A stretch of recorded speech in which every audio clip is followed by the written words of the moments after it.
Waalaikumsalam.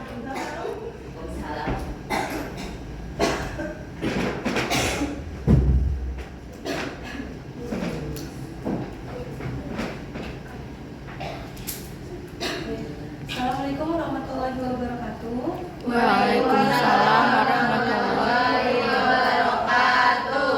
Bagaimana kabarnya hari ini anak-anak? Baik. Ini kelas TKJ 1 ya? Iya Bu, betul Bu. Ya. Hari ini siapa saja yang tidak masuk? Ina, Bu, Septi, Kira, Marita, Zahro. Baik, kita doakan. Itu alasannya kenapa tuh? Kira izin. Saya masuk Bu. Septi, Adik. kalau Kira tadi izin. Septi sakit berkali-kali. Adik. Sakit kalau sakit. Kita doakan semoga yang tadi sakit, yang teman-teman tadi sakit, kita doakan semoga cepat sembuh dan bisa berkomunikasi. Sebelumnya, Ibu mau nanya, kalian pernah nggak nonton cerita tentang kerajaan-kerajaan gitu? Nonton atau baca? Mungkin mendengar ya Bu ceritanya dari Borobudur sama Prambanan. Itu ceritanya gimana tuh Putri? Pokoknya siapa aja? Pokoknya ada Roro Jonggrang. Oh, Sinta dan Rama. Cinta dan Jojo. Sinta dan Rama. Menceritakan tentang apa?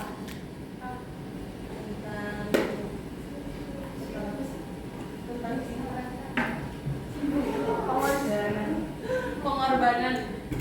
Pengorbanan. Masih pada semangat nggak sih ini? Enggak. Enggak ya. Coba kita ice breaking dulu sebentar.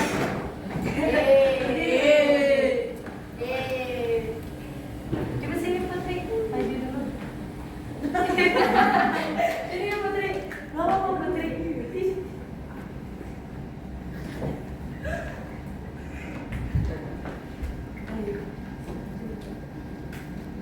Cluenya itu, kalian berdiri juga.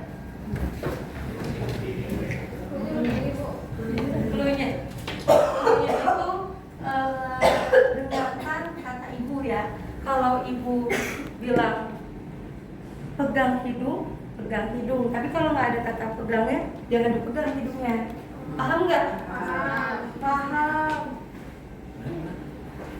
Nanti yang salah maju sudah membedakan apa. Tidak apa. Baik. Pegang. Tungguin ya. Tak bercanda. Pegang kepala. Pegang lutut. Pegang bahu.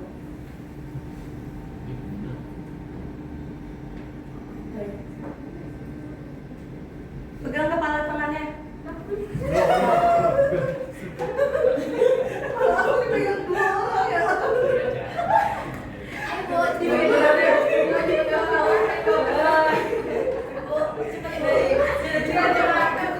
Terima kasih Putri.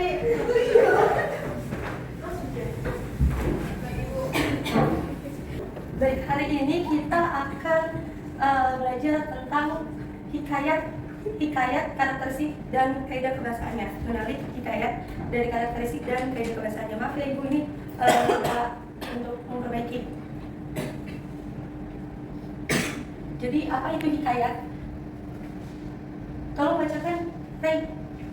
Pengertian kata hikayat diturunkan dari kata bahasa Arab kata yang mempunyai arti menceritakan, menirukan, menertawakan, menyerupai, mewartakan, menyerupai, berkata, meneruskan dan melukiskan. Baik, kata hikayat itu diturunkan dari bahasa Arab yaitu haka atau hikayat yang mempunyai arti itu menceritakan, menirukan, mewartakan itu seperti memberikan atau menyampaikan informasi, menyerupai, berkata, meneruskan atau melukiskan. Hikayat juga adalah karya sastra lama Melayu berupa prosa. Prosa ini berisi tentang cerita. Jadi kalau di hikayat ini biasanya itu menceritakan tentang kerajaan-kerajaan. Jadi di ruang lingkup kerajaan atau istana. Selanjutnya ada ciri-ciri hikayat atau karakteristik. Ciri-ciri hikayat ini atau karakteristiknya ini ada 5. Yang pertama itu ada kemustahilan atau prologis. Itu menceritakan cerita mengandung banyak unsur yang tidak masuk akal atau tidak logis menurut nalar. Jadi ada cerita hikayatnya itu tentang judulnya itu Abu Nawas dan Istana Langit. Itu ceritanya tentang Abu Nawas diperintahkan oleh Raja Harun al-Rashid untuk membangun istananya di langit. Nah, Abu Nawas ini mengiyakan perintah dari sang raja tersebut, mengiyakan tapi dengan satu syarat, sang raja harus menuruti atau menuruti apa yang dibutuhkan alat dan bahannya gitu kan untuk membangun istananya di langit. Terus si raja nanya apa sih yang dibutuhin gitu. Abu Nawas dia butuh tali yang terbuat dari asap. Terus sang raja langsung bilang, mana bisa, kan tali itu gak bisa diraih ataupun dipegang kan. Nah, jadi si Abu Nawas ini bilang, sama Baginda, bagaimana saya mau mau membuat istana di langit kalau misalkan dia mau sama kayak permintaan raja tersebut gitu.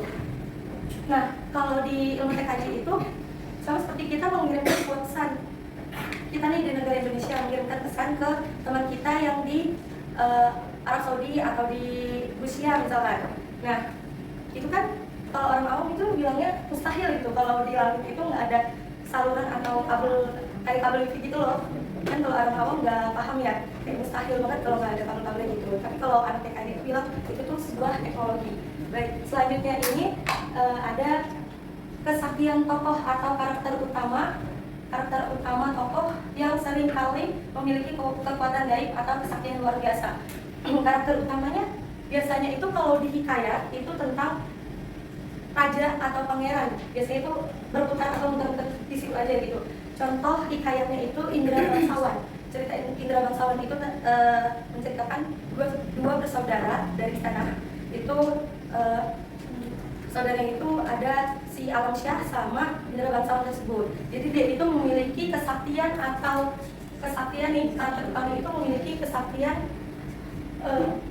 menghilang. Jadi setiap ada musuh yang melawan atau misalkan dia lagi melawan musuh gitu, dia itu menghilang gitu. Jadi misalkan dia ada di depan ini tiba-tiba di belakang gitu. Jadi kesaktian dia itu di karakter utama itu kesaktiannya itu menghilang. Sama juga halnya sama kayak kalian itu menjadi adminnya gitu, admin dari sebuah sistem gitu kan. Jadi kalian tinggal ngetik di papan komputer, ketik di komputer itu ada kodenya gitu kan. Nah, itu nanti kalian bisa memblokir akses yang ada di sekolahan. Di situ bisa memblokir akses seperti jaringan atau lainnya gitu. Selanjutnya itu coba posisi yang ketiga itu apa tuh? Tolong bacakan. Istana sentris, yaitu latar belakang cerita berpusat pada kehidupan di lingkungan istana atau kerajaan. Jadi istana sentris maksudnya tuh latar belakangnya gitu. Latar belakang itu memang selalu berpusat pada lingkungan istana. Jadi dia muter-muter aja tuh di lingkungan kerajaan gitu atau di lingkungan istana gitu. Pusatnya biasanya selalu ada di raja atau di pangeran. Nah, selanjutnya itu ada yang keempat, anonim. Tolong Anisma bacakan.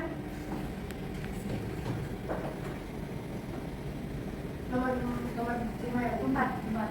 Anonim, nama pengarang tidak diketahui secara pasti karena ceritanya disampaikan secara turun-temurun. Baik, kalau hikayat ini ceritanya itu disampaikan secara turun-temurun. Jadi kita nggak tahu nih siapa pengarang aslinya, kayak tadi ceritanya Abu Nawas dan Istana Langit. Itu saya dengar dari Gus Dur gitu kan. Itu si Gus Dur itu juga dengar dari dari kakeknya juga dengar lagi. Jadi turun terus gitu ceritanya tanpa tahu siapa pencipta aslinya yang pertama gitu. Nah, kalau di teknologi itu kalian pernah nggak membuat sebuah apa ya? Bukan membuat sih, menghapus latar belakang suatu foto. Pernah nggak? Ada kan tuh yang kayak web gratis. Iya, Ada Bu. nggak siapa yang buat? Tidak. Nah itu tuh sama kayak anonim. Jadi kalau anonim itu di Hikayat itu namanya kalau di Hikayat itu nggak tahu siapa yang buat itu, sama kayak web tersebut gitu. Selanjutnya ada yang kelima. Tolong bacakan Sharon. Yang kelima adalah bahasa Melayu klasik yang menggunakan bahasa Melayu lama bercampuran bahasa Arab dan menggunakan kata-kata arkais kuno seperti syahadat, alkisah atau Bisa sebulan. Jadi kalau di Hikayat itu dia menggunakan bahasa Melayu gitu, menggunakan kata-kata arkais, kata-kata kuno. Nah kata-kata kuno itu apa sih? Syahadat, alkisah, sebulan gitu. Nanti ada di kaidah kebahasaan, ada di pembahasan di kaidah kebahasaan. Nah kata-kata arkais ini kata-kata yang jarang sekali kita dengar atau kata-kata yang nggak lazim gitu, jarang banget kita dengar, kita ucapkan sehari-hari gitu. Karena seperti apa ya? Karena itu gitu kalau kita gunakan di kehidupan atau percakapan sehari-hari. Baik, selanjutnya itu ada kaidah kebahasaan hikayat. Coba Fadli bacakan. Kata arkais adalah kata-kata kuno yang berasal dari masa lampau dan tidak lazim digunakan dalam cakapan ini. Kata-kata sehari-hari. Istilah ini menandai kosakata yang ketinggalan zaman, sering ditemukan dalam peribahasa lama, hikayat dan naskah sejarah untuk memberikan nuansa klasik atau historis. Oke. Contoh katanya itu seperti hatta itu yang berarti lalu atau setelah itu. Syahdan yang artinya selanjutnya. Al-kisah artinya itu kisahnya. Bak puasanya itu sesungguhnya. Gerangan itu kiranya. At-tala itu ketika. Jadi kata arkais itu adalah kata-kata kuno yang berasal dari masa lampau atau tidak lazim. Yang tadi Ibu bilang tidak lazim itu kayak jarang banget digunakan dalam percakapan sehari-hari. Juga kalau kita gunakan dalam kehidupan sehari-hari nih, lalu hatta misalnya, lalu setelah itu digunakan itu kayak jujur agak aneh gitu kan. Atau syahadan selanjutnya, atau alkisah, kisahnya, bahwasanya atau sesungguhnya, gerakan atau kiranya, takala atau ketika. Jadi kata arkais itu kata masa lampau atau kata kuno yang jarang banget digunakan dalam kehidupan sehari-hari. Selanjutnya itu ada konjungsi urutan waktu. Konjungsi urutan waktu atau temporal itu kata penghubung yang berfungsi untuk menandai urutan atau runtutan peristiwa berdasarkan waktu. Jadi konjungsi itu anak-anak itu kata penghubung. Nah, contohnya itu lalu, kemudian, setelah itu, sebelumnya, dan akhirnya. Sampai sini ada yang ingin ditanyakan tidak? Belum? Belum, lanjut dulu ya. Nah, yang terakhir ini ada majas. Ada yang tahu nggak sih? Atau masih ingat nggak pelajaran di sekolah menengah pertama atau SMP? Itu kan ini pernah disinggung gitu. Majas itu apa sih? Dari bahasa. Jadi majas itu adalah gaya bahasa yang berkaitan tentang cerita untuk mendapatkan keindahan cara penyampaian ceritanya. Nah, di majas hikayat ini ibu bikin, biar ingat itu, ibu bikin majasnya itu hempas. Hempas itu, jadi majas hikayat itu ada 5. Yang pertama ada H-nya hiperbola, E-nya simile, M-nya metafora, P-nya personifikasi, dan AS-nya itu antonomasia. Nah, hiperbola, ada yang ingat gak sih hiperbola itu majas yang kayak gimana? Dilebih-lebihkan.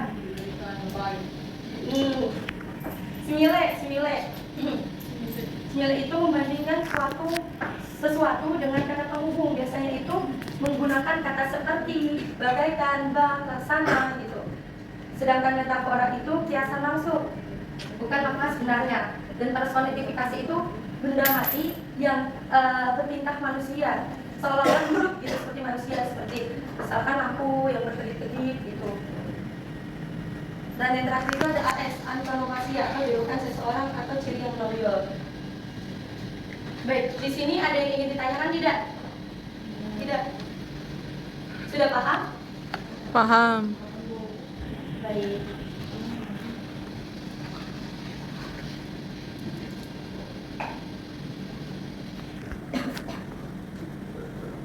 Di sini ada contoh majas. Kalian buat kelompok. Dibuat kelompok, lalu habis itu dipresentasikan. Nanti dikerjakan, dipresentasikan, nanti ada hadiahnya. Dibuat kelompok dulu. Jadi kelompok 1, kelompok 2, kelompok 3. Nanti bisa bergabung gimana saja sama kita. Beneran. Langsung aja ya anak-anak, langsung dikerjakan. Iya, Bu.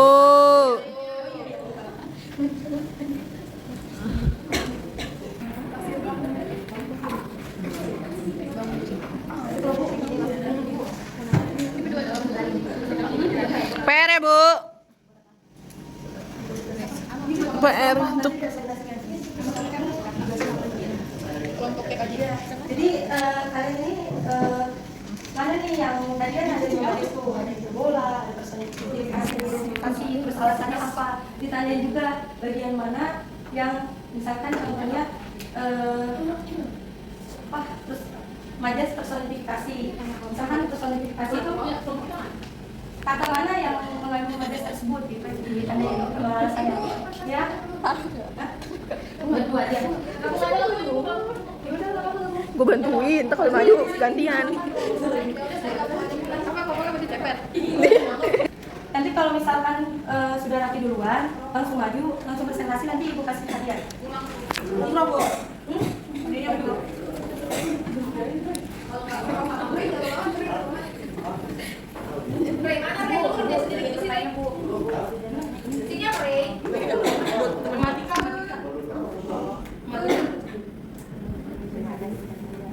Kok temen ada gue aja sih? Sini jujur yang kemarin itu loh.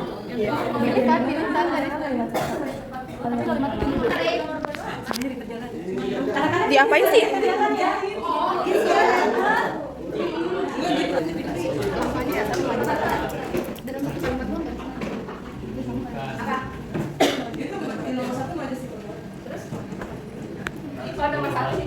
Nomor 2 apa, Bos? Bos. Halo, Sim.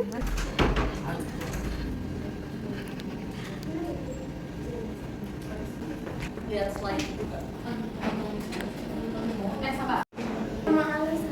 Iya. Ya saya udah tahu kok alasannya kenapa. Gak dicantumin. Saya juga, Bu. Nomor 1. Saya nomor 1. Ih, berisik ya.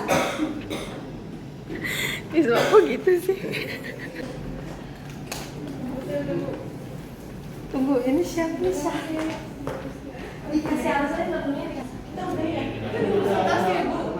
udah tahu alasannya. Langsung aja presentasi. Siapa yang maju sih, Dek? Satu-satu.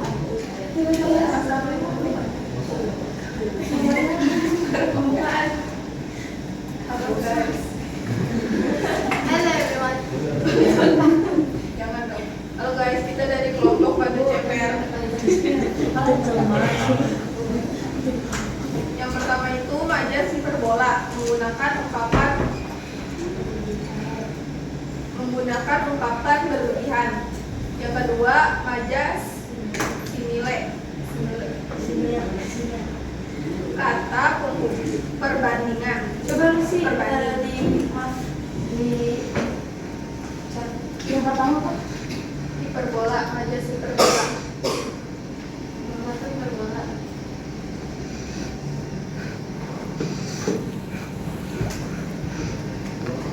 Yang kedua simile. Artinya kata pembanding. Bagaikan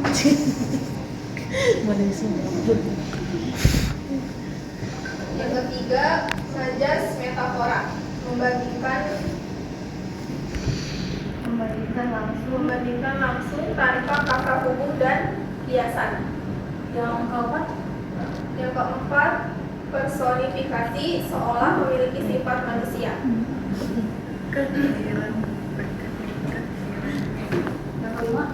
Yang kelima, antonomasia menggunakan jurusan atau ucapan. Tepuk tangan untuk kelompok berkegiatan ya. Yeay.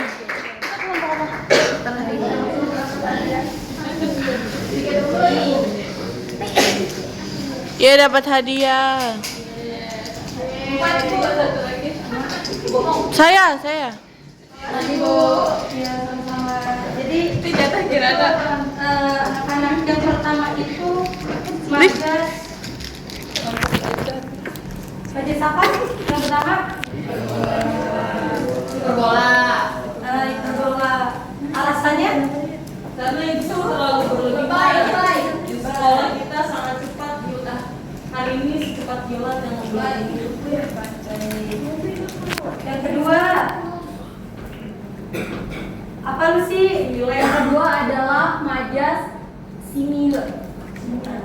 Simile Karena menggunakan dua hal yang berbeda perbandingan, bagaikan mie instan di dalam mangkok. yang ketiga,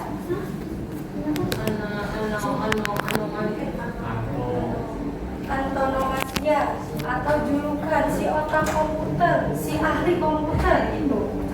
Yang keempat itu Personifikasi karena lampu tidak bisa berkedip-kedip dengan kebijakan. betul. Yang kelima, Anda dari mana Anda? Yang kelima tadi apa? Betul. Antonomasia Bu. Oh tadi yang ini kebalik ya? Orang Bu ya yang awal. Ini antonomasia. Karena menggunakan julukan. Ada yang mau beri kesimpulan tidak? Nanti dapat hadiah. Bunga Bu. Siapa? Putri mau? Fadli. Berikan kesimpulannya Fadli.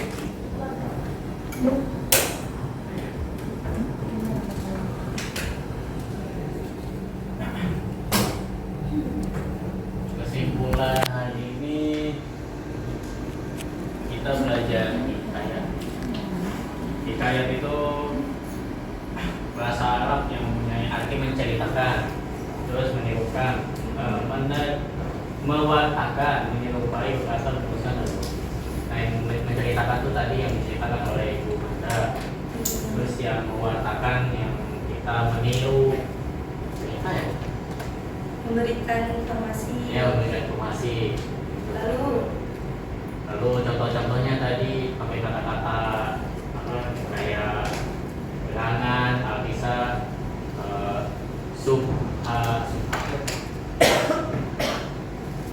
syahdan. sudah. Ada lagi? Sudah. Terima kasih Fadli. Terima kasih banyak.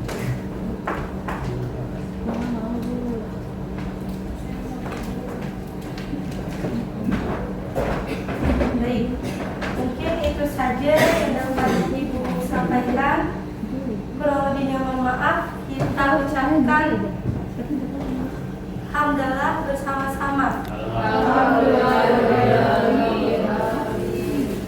Oh iya, pekan depan nanti Ibu mau kalian untuk membuatkan atau mencari cerita hikayat, lalu diidentifikasi